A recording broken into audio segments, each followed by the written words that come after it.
Now, all of that out the way, we can nearly get into it. Our speaker today is Abu Yousuf Musa, and he is going to be talking about integrating media literacy into teaching grammar.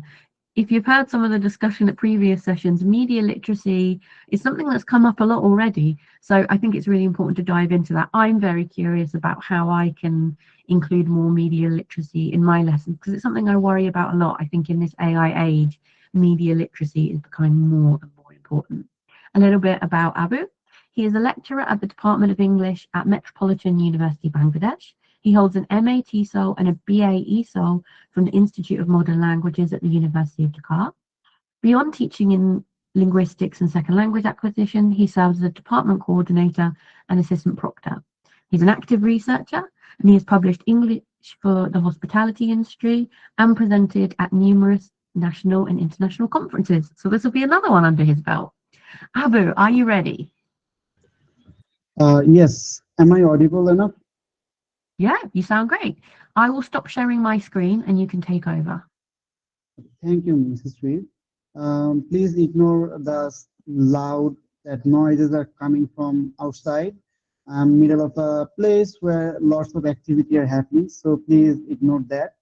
And also, hello, good day in Bangladesh. So I welcome everyone in my um, presentation. Let me share my screen right now. Um,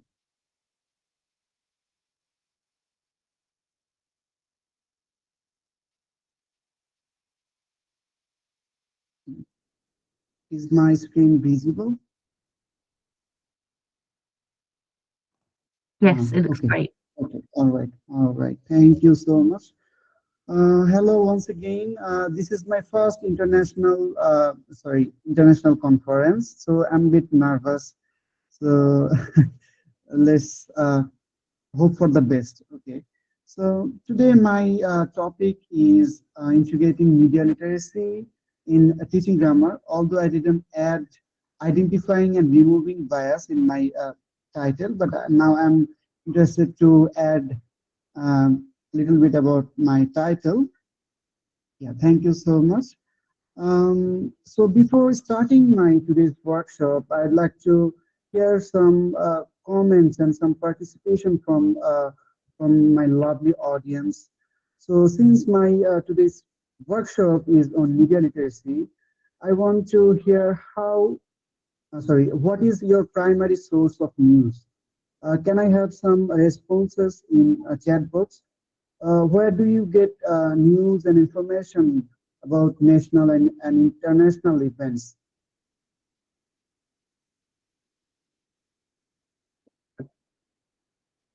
I'm waiting for some of the messages, mostly internet.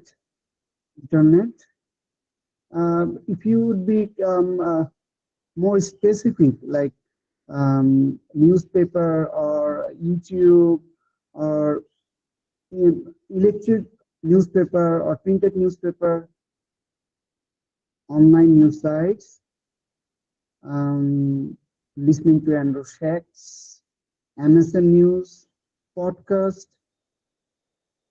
All right. Okay. Chat GPT. Someone said Chat GPT.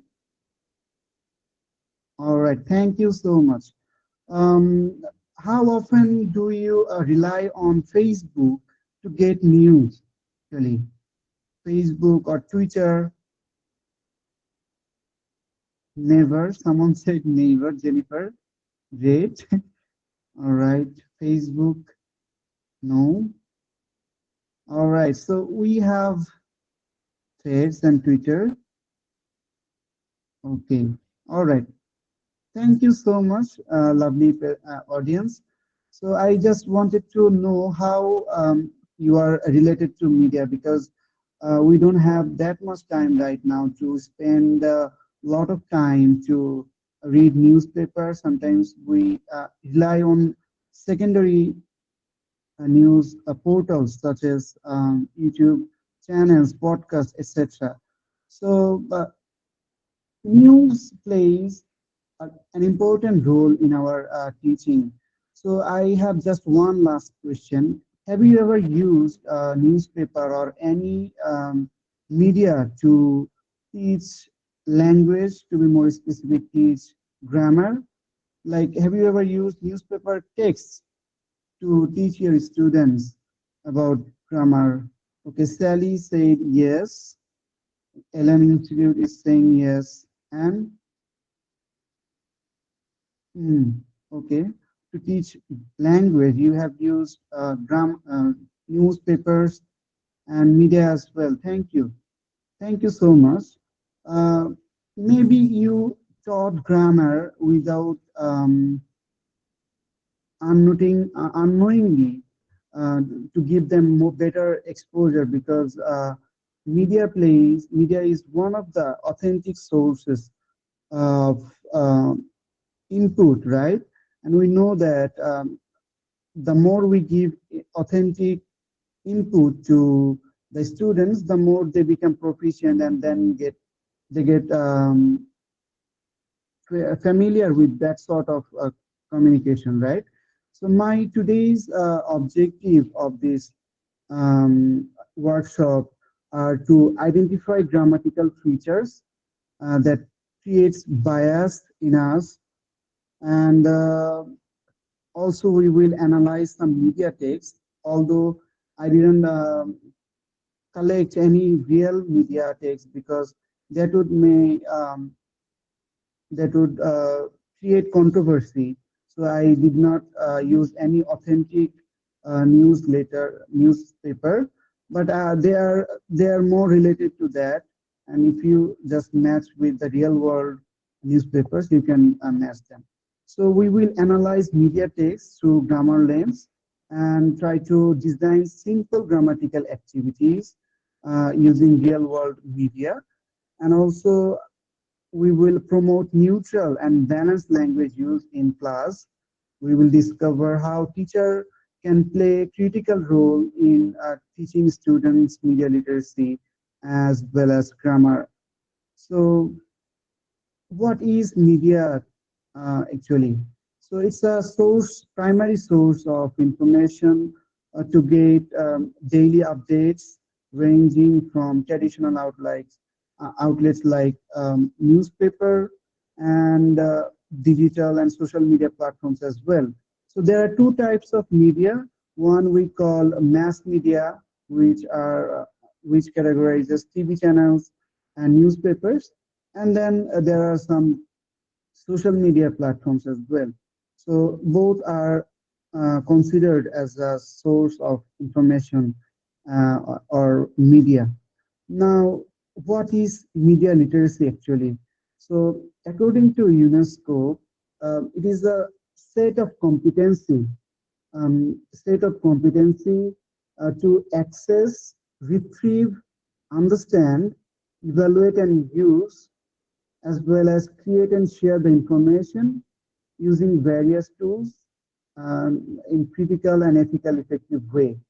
So I have a question to my lovely audience that based on, I mean, in the scale of 10, how would you relate or how would you rate the importance of media literacy these days? Please write in chat box so that I can see. So 10 being the most relevant or most important, and the 1 being the least important. Okay, someone said 6,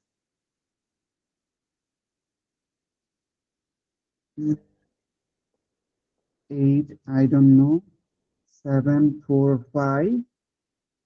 Okay, all right, thank you. Thank you so much. So, in our today's perspective, we can see the world is in a critical transitional point where we every day find news about war, invasion, and lots of climate change news, etc. So we are in the middle of a situation where media literacy is most important. On top of that, AI is also creating um, or blurring the line between real news and fake news. On top of that, there is media engineering, right? So manipulating concept, etc. So from my perspective, media literacy is I think one of the most literacies that students should have, because they will be the future leader. They will be the future pathfinder. So if we cannot teach them what or how to use media, how to how to share their news, how to verify it, then it would be really big mistake for us. So as a language teacher, it is our job to educate our students about the language as well as what's happening around them and communicate better. So how media literacy intersects with global citizenship and language education. So in these days, students are not only just a citizen of their national or their nationality of their country, they are becoming more international because they are sharing their concern about the climate change, world wars, and everything. They are now related to everyone. So, like, if there is anything happen in USA or UK, we get to know instantly, and we share our concern that that should not be done or this should not be done. Okay, that's how our students take part in international activities, international events. So that's why it is immensely significant to teach our students about the becoming a critical global citizen and responsible stakeholder of our planet Earth. And it is also imperative for teachers or language teachers to choose right materials, right? So, as you mentioned, many of you mentioned that you use news as a source of material or exposure to teach them. Okay, so we have to be critical as well that what instruments or what inputs we are showing to the students. So that's where the global citizenship, language education, and media literacy collide. Okay. So let's now reflect or let's focus on the media bias. So media bias is a buzzword. It means to manipulate a news which is not correct, not true fully or totally. Um, so that's the media bias, and media houses are using it. I mean, from the beginning of the history, like when the printing press was invented and when the web 1.0 was in function. Okay, so we already know that there is a term called yellow journalism, right? So that sort of things are creating media bias. So there are several sources of media biases. For example, it can be politically motivated. The first one is politically motivated. For example, certain governments can use media to manipulate their voters to get more votes or to stay in power. Okay. Secondly, it can be for the financial benefit because media houses they want to make money as much as possible, and also media biases can be used to dominate others, to suppress the minority, to suppress the voice of protesters. Okay, and fourthly, it sometimes we use media bias to hide the truth about a certain event. Okay, and we also use media bias to sugarcoat or to justify our wrong. Okay, so these are the reasons we use media bias. It is important for us to know why media and where does the media bias come from, because if you don't know the reason, you cannot properly identify the media bias. Okay, there are many ways to manipulate media, such as word or a tone of a text and the position of the news. Okay, so there is like a one. If you look at the printed newspaper, it is a square shaped, and the top news is are on the first page, on the front page, and top of the newspaper. So it is the media house, media outlets who decide which news to be top on their newspaper and grabs the more attention. How would be the font size? Okay, so these are all relevant to create media bias. And then there are some paradigmatic and syntagmatic axes to create media bias. Okay, but today we will not focus on all of the issues or all of the tools to create media bias. We will only look at the grammatical functionality or grammatical units that are used to create media bias. Um, okay, there is the activity. So there are mainly three units of grammar that are frequently used to manipulate media. There is one, two, and three. And can you please guess the grammatical units? There is the blank letters. Can you fill up the letters and complete the words? I'm waiting for the responses in chat box. Okay, Raisa, thank you. Um, Katrina, do you want to say anything? Okay, model. What's the last one?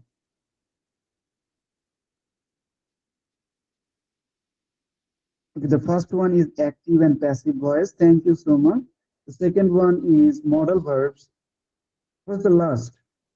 Eligase it intonation. If the first letter is I, it's not L. Lily said it's interjection. No, none of you are correct so far. Um, okay, all right. The last one, invention, Nasima, you are almost there. It is actually inversion. I think you are familiar with that term, inversion, and we will get into that in detail.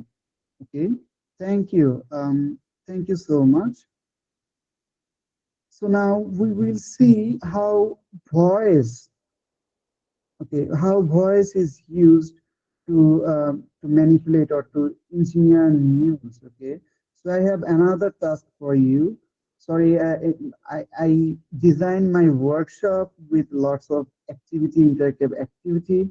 You can just answer by opening your mic, or you can just answer it in chat box. So can you please identify which one is more neutral heading? Is it one or two? Okay. Okay, everyone is guessing it right. Thank you. Thank you. Lovely. All of you are correct because if you look at the if you look at the difference between these two sentences, and they are based on the same event, same topic, but we can express it in two ways. The first one, if you look at homeowners hit with steep tax hike as extravagant park funding is forced through. On the other hand, we have city councils approves 2% property tax increase for urban park project. So if you look at these two um, titles or headings, you can clearly see the biased one. Okay, the number one is full of adjective and adverbs, and there is barely seen any real information. They are not being specific. They are hiding something from the readers. Okay, so how media bias is uh, created through voice. Let's now get into that detail. So sometimes voice is used to hide or reveal a responsibility of a certain activity. For example, the first title is Mistakes Were Made versus the minister made the mistakes. So if you look at the first title, you can clearly see who is the doer, who is the agent there is missing, absolutely missing. Okay. Uh, on the other hand, if you look at the second one, you can clearly see the doer is visible. So that's how you can use or media outlets use voice to reveal the responsibility. The second one is when media outlets want to shift focus from people to events. Okay, sometimes people are not what important to them. They just want to create the title as catchy as possible. Sometimes they write protesters were arrested instead of saying police arrested protesters. Also, they sometimes try to soften the negative actions, okay, sugarcoat the wrong. For example, civilians were injured during the operation, whereas they could say army injured the civilians during the operation. So you can clearly see which one is hiding there, how they're creating a narration justifying their wrongdoing. Okay, and protecting institution and power structure is another reason they use media bias. For example, funds were misused instead of saying the company misused public funds. Okay, so that's how they create an implicit sympathy or blame in the newspaper or news headings. So how can we remove those bias? You can ask your students like why might the writer avoid naming the agent? Okay, so you can ask your students to answer these questions, or you can ask, how does this affect responsibility and accountability of a certain authority? Okay, and also you can arrange some task, interactive task or discussion point. Who benefits from these grammatical choice? Okay, so that's how you can engage your students and these tasks or these questions um, allow you to yes, I'm coming to that later. um, these tasks and questions allow you to make them interactive, make them vocal in the class. All of the students will feel interested to join in this type of discussion. Okay, our second activity is how model is used into media bias. So I have a one question to all of you. Can you please identify which one is more neutral heading here? Is it one or two?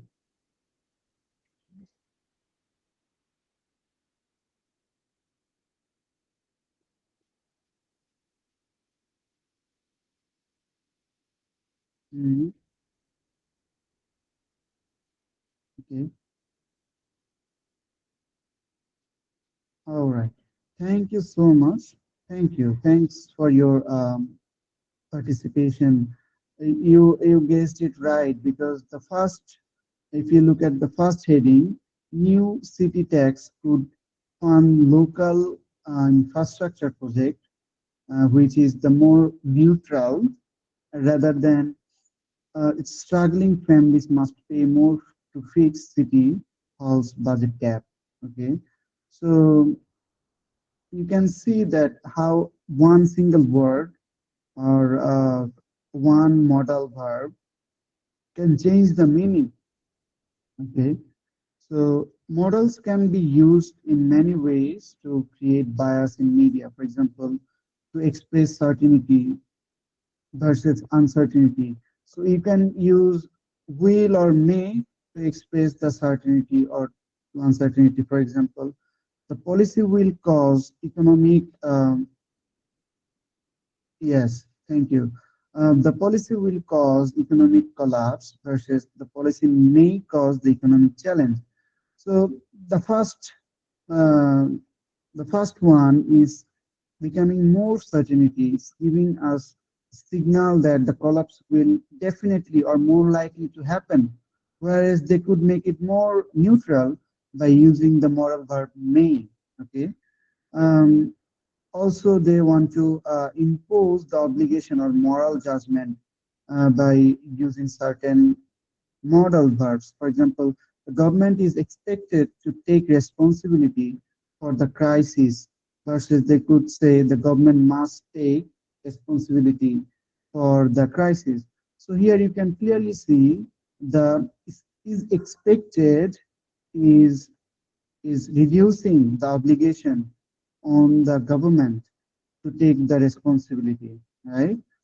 And also sometimes they can use models to soften the actions. For example, citizens could lose their jobs if the law is passed.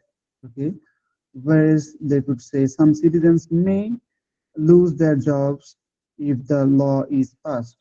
So one thing we need to be clear that we are not being objective. Oh, sorry, we are not being subjective that governments are always bad, they are the villain. Sometimes it is the media outlets who manipulate their title heading to become on good book of the government. Okay, so that they can get advantage from the government as well, or it can be vice versa. For example, media government can suppress one media outlets to suppress its voice, to choke its voice. Okay, so we are not presumably saying the governments or media outlets are always right or wrong. Okay, and lastly, media bias could be made by using models to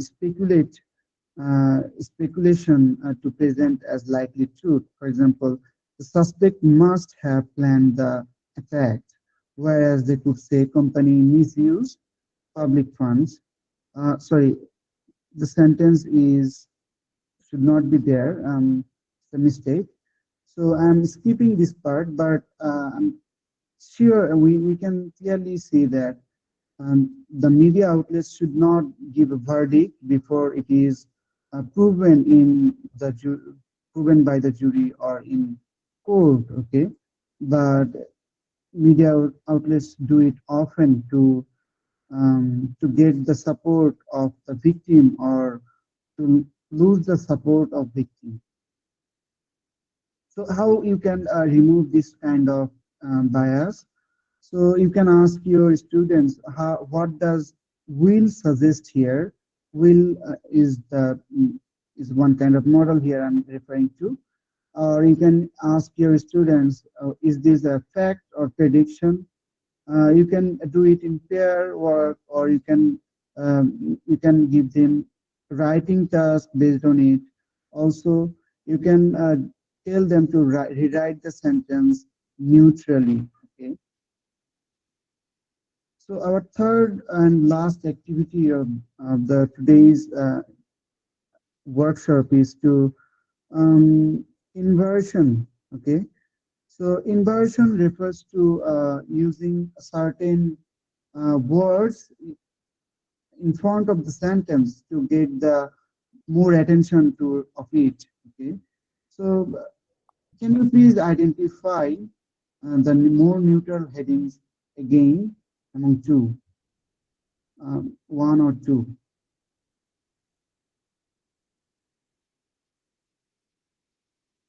Okay. Jimmy said, okay, someone is saying two, someone is saying one. Can we have more responses? All right.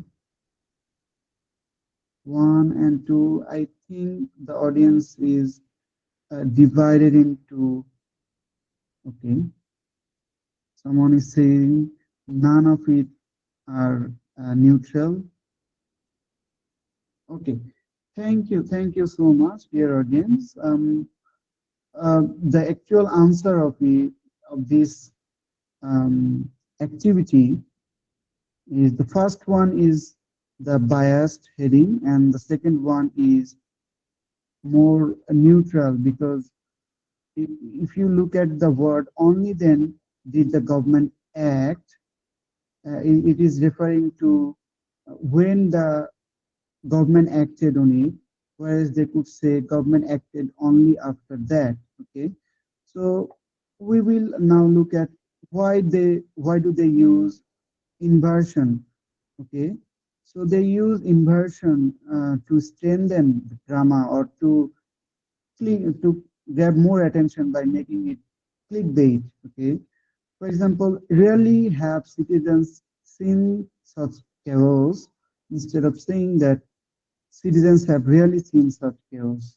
Okay, and also they often create sense of shock or exception. For example, never before has the country faced such a crisis, whereas they could just normalize it by saying the country has not faced such crisis before. Also, they want to emphasize on failure or absence of something. For example, the authorities did very little to prevent the disaster versus they could say sorry, um, little did the authorities do to prevent the disaster. Okay, so you can clearly see the second title is more inclined to media bias, whereas they could use the first one.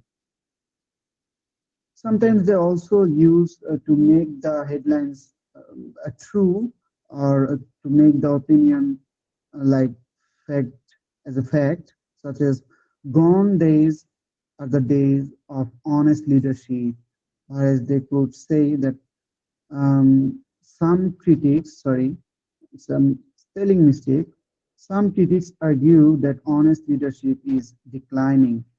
So the first one is clearly making a statement like it is true, it is proven by all. Okay, you are buying their argument by by accepting their sentence. Okay, so that's how the inversion is used to create media bias. So to remove this kind of bias and to educate our students more, we can ask our students what words comes first and why. Okay, it will give them chance to discuss and think critically of the media title, newsletters. What emotion does the inverted structure create?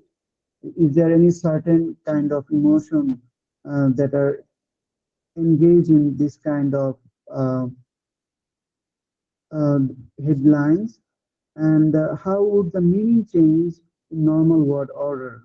Okay, so this sort of activity could be done in your class so that our students become more critically aware of our current media. So now, moving forward to the role of teacher. So as a language teacher, we have to consider some issues. We have to think of some issues which can be effective in our teaching. For example, we need to understand learners' needs. Okay, which age are they in? Are they in secondary school or tertiary school?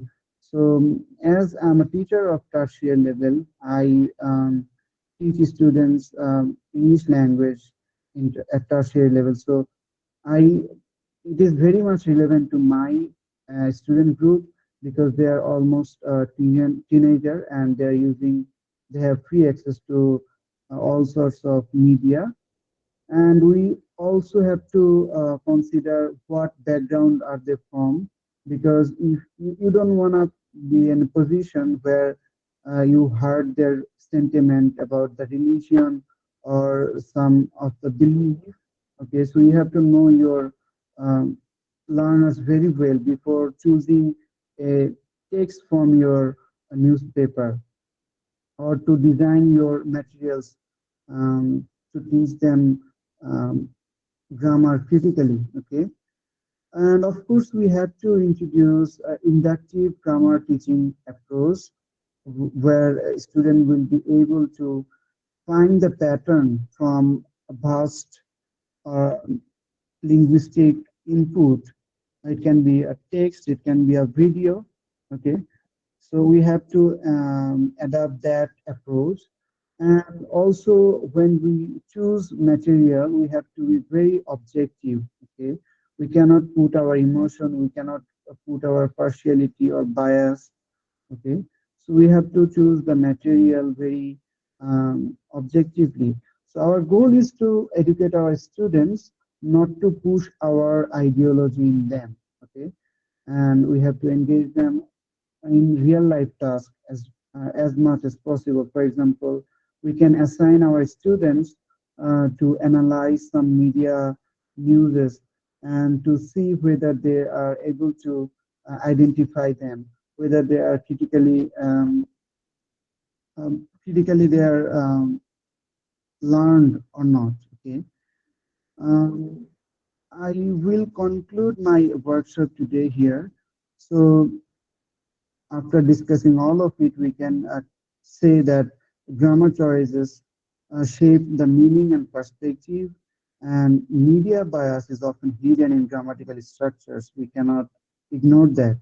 And teaching grammar through media builds a critical awareness of our student, and learners become both accurate and responsible of their language use, obviously. And media literate grammar teaching prepares students for the digital age. Okay, uh, I I will finish my workshop here by asking you two questions. How how can we become more critical, or in what way we can teach more to our students, and what would be the students' role in this type of activity? You can.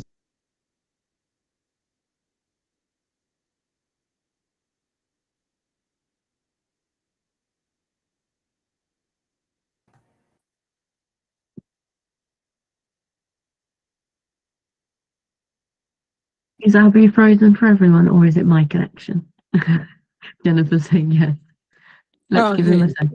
he's frozen. He's frozen. Yeah, let's give him a second. Oh, there you are. We can see you now. Can you say something?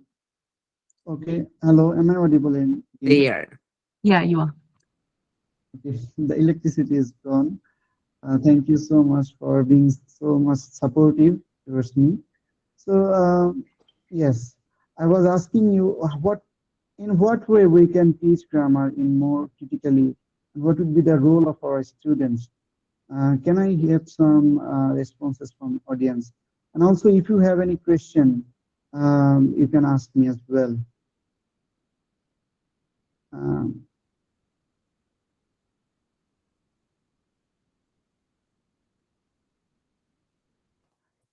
Any questions, anybody? I think it was fantastic. I love how the internet, the electricity went just at the end. You managed to say everything and then yes, it went. That was really good timing. Thank goodness. very fortunate. um, Jennifer said, I didn't know much about this at all, so my learning from this lecture will make me aware so I can pass this on to my students. I teach primary. Um, LM said, through the analysis of authentic material. Sally said, by choosing sections from an article with grammar in it. Um, Rosa said the session was fantastic, interesting, and useful. I agree. I have one question. Yes, Obviously, some of the please. grammar that we're talking about, like modal verbs, isn't very high level grammar, but the Hmm. nuance needed to unpick that grammar point in this context and the subject matter means that it's maybe not appropriate for some of our beginner learners or maybe primary age students, depending on how old they are and their kind of maturity. What age group and level would you usually do these kinds of activities with? Okay, thank you for your question. I think it's a pressing question for all of us. That in what age group we are supposed to teach this kind of literacy. I think in my experience, it would be better if we teach if they're in higher higher secondary level. In Bangladesh, it is at we call from intermediate level when they have the understanding of the world. They know what is literacy and what is bias actually, and it would be very effective we teach for if we teach the adult as well, because there are some digital immigrants. The term digital immigrant refers to the people who are very new in digital age. They're using mobile phone and social media, so it would be more useful for them to teach how media biases work. Okay, I think this is my answer. Sabia said, do you have any advice for very low level learners? I guess it would be similar in that this might not be the ideal material for a low level learner. I think we have to remember that Yes. not every activity is designed for lower learners. It might be a topic you could introduce.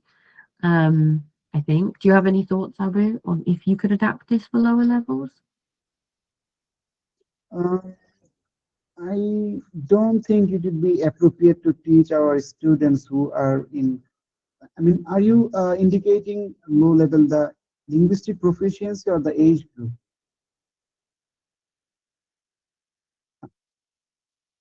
Mrs. Reeve? Are you indicating the linguistic proficiency level or the age level? I'm not. Let me find the person who asked the question. Sabia, ability, she said. Okay, ability. I think yes, of course. Before teaching them the voice, you have to teach them what is subject, object, or you have to prepare them actually. That's what I want to say, because if you don't prepare them, they wouldn't connect what is voice or what is active and passive, etc. So we have to maintain the hierarchy of input. That's, I think, be better for us. Jennifer just left a really useful comment. She said, using interesting and strong adjectives can be appropriate for primary students. I think that's a really good suggestion.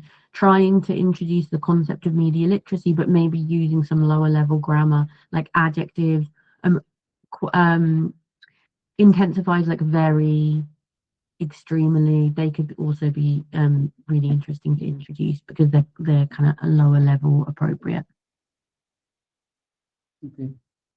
Um, Lots of really positive comments about the session generally. Sally, yeah, I agree. Sally said students are using social media from an early age, so awareness is good. I agree.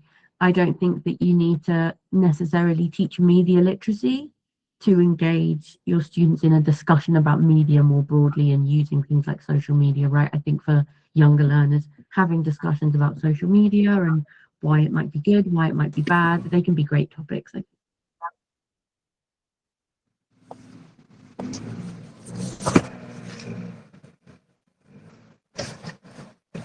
Any other questions? Christina, did you have a question?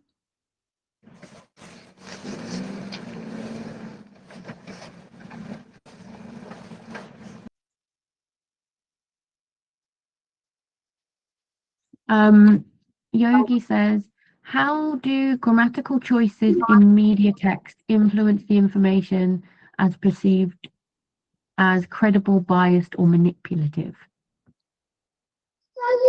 um, uh, it, it's bit, sorry, the question says, sorry, I didn't get the question. Could you please repeat for me? I will copy and paste it to the bottom of the chat and I'll read Yeah, it one okay, more okay. time. How do Okay, grammatical all right. choices in media text Mm. influence the way information is perceived as credible, biased, or manipulative? Okay. To answer this question, I think we already have discussed that grammatical choices like voice and inversion influence the audience to choose right information or to choose right decision from the text. So it is very much important for us to know which one is credible and which one is biased or manipulative. Uh, thank you. I would add that I think grammar can tell us a lot about if information is biased or maybe manipulative. I think credibility in media is maybe a different issue and another factor that students should learn at some point, which is what is a credible media source, right? How do we know if a media source is legitimate, to be trusted? And I think grammar can give us clues about that. It can give us like red flags, as they might say, but I don't think it tells us if a media source is credible. And I think that might be another really interesting lesson that all students should learn.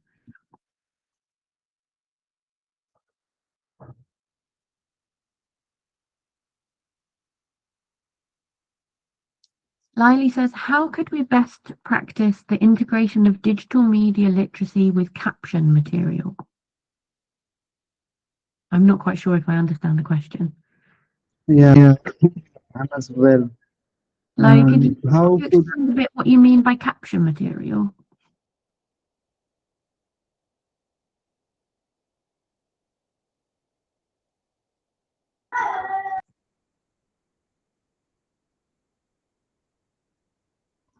I think she's referring to the headlines um, because, well, we can practice the headlines in classroom just to identify which one is biased or which one is more neutral. Okay, so if we show our students, they will clearly identify them if they have knowledge of that literacy. I think that's the best practice we can do.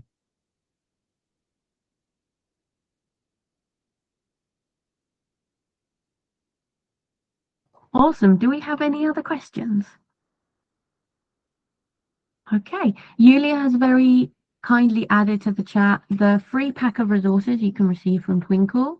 The link to activate your free trial. Twinkl is a subscription service, so if you want to try it out for a month, see how you like it, you can try a free month to see how it goes.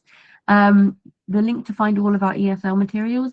Our ESL hub really is the best place to navigate the website and find everything. And most importantly, your certificate. Click the link to open the form and get your certificate automatically. If you're on mobile, this doesn't always work really well. So try to copy the link, capture it, or drop us an email. We can send a link to you.